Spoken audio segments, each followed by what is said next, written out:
The night had cast its veil over the plains of Acre, threads of darkness winding around the tents of soldiers from both sides. In a distant tent glimmered a faint light, where a woman named Helena wept for her husband Louis, taken from her by the battle. She held her small child tightly to her chest, whispering her husband's name as though calling a shadow that would never return. She remembered her peaceful village and the quiet days of safety, how religious fervor had driven them both to these faraway wars. She spoke to her companion of the bitterness of separation.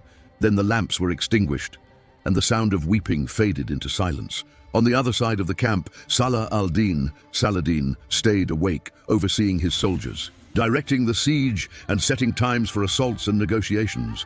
He reminded his commanders of the covenant of the Sharia, that victory must come without needless bloodshed, and that the rights of the elderly, the weak, and the women must be protected.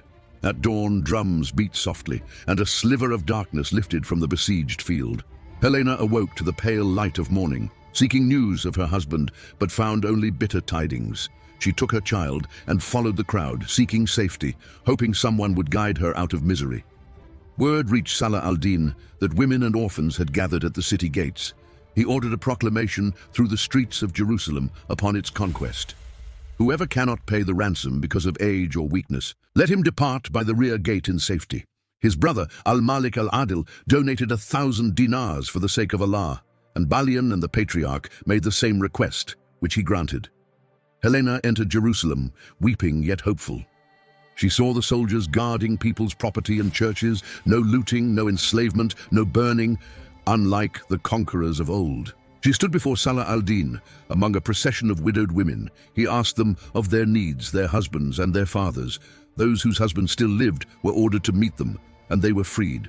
Those who had lost husband or father were granted a pension from his private treasury, befitting their condition. Helena turned away, her heart easing a little. She held her child and named him after his father so that the memory would not die. Then a commander entered and told the Sultan that some people had asked permission to remain in Jerusalem under jizya, tribute, protected by the covenant of safety. Salah al-Din accepted under agreed conditions, and life continued under a rule that brought justice to all.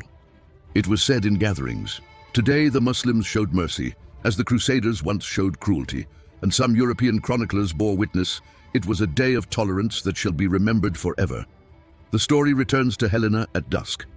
She lit a small lamp and told her child the story of Beit al-Maqdis, Jerusalem.